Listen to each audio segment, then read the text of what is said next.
Visual art is a very important aspect of anime. There's a lot of anime with great art that are good, such as Jojo's, Dandadan, and Blue Lock. But just because an anime has good art, does it make it good? Well, not necessarily. I refer to anime as stories, and the reason for that is because that's what they are. Stories, with narratives. The art is just a way to show that story. The story is the core of the media, and the art builds off that core. If the core is bad, or is poorly written, those setbacks will show in the anime. There are a lot of anime with great art that don't necessarily match that quality with their narratives. Dragon Ball Super, Sword Art Online, and Guilty Crown are some examples of anime that do this. Not saying that these are bad anime, but with the great art that they have narratives that aren't as appealing. I'm going to show you the art these anime have. I want you to take a close look at the clips and analyze their art styles.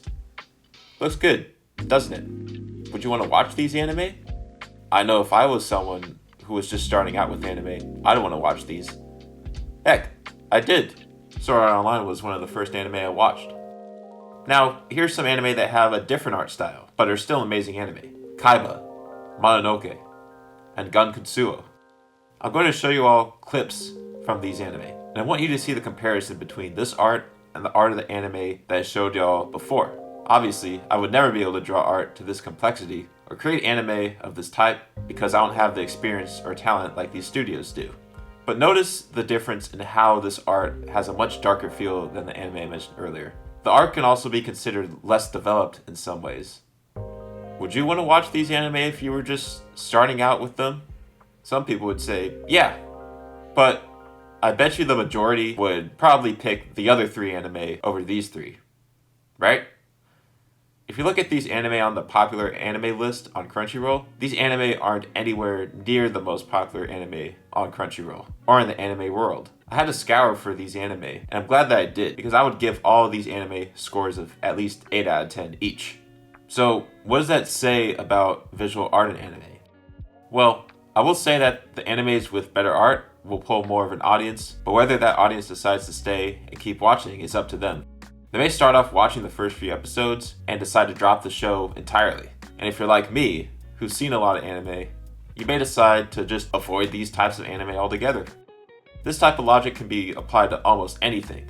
Physical appearances, food, company brandings, everything that can be used to attract attention.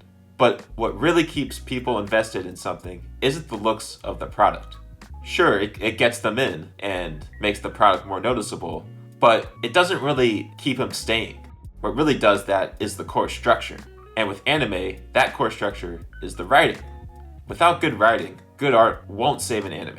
I personally believe that any visual art is good visual art if it can be applied to the core of the media in the right way. Art can definitely enhance an anime, and I definitely think that art's an important aspect in an anime. That's how anime like Jujutsu Kaisen, Chainsaw Man, Demon Slayer, and many other newer anime gain their popularity. But for those wanting a more complex story in their anime, I highly suggest you look past the art and watch an anime based on a story. That's what a lot of pre-2000s anime do. They don't have the best looking art, but they have very great stories. And I invite all of you to go out there and watch an anime that has a different art style than the current mainstream anime. And with anyone looking to create a visual story, whether it's a comic, manga, animation, or something different, I highly recommend placing more value on your main story. Don't get discouraged from something if you have a great story to tell, but aren't the best visual artist. I say, go for it, and make your story come to life. Visual art should enhance your story, not beat it. If you like this video, it would be awesome if you gave it a like, and it would be wonderful if you subscribe to my channel. Let me know what your thoughts are in the comments. Until then, I'll see you all in the next one.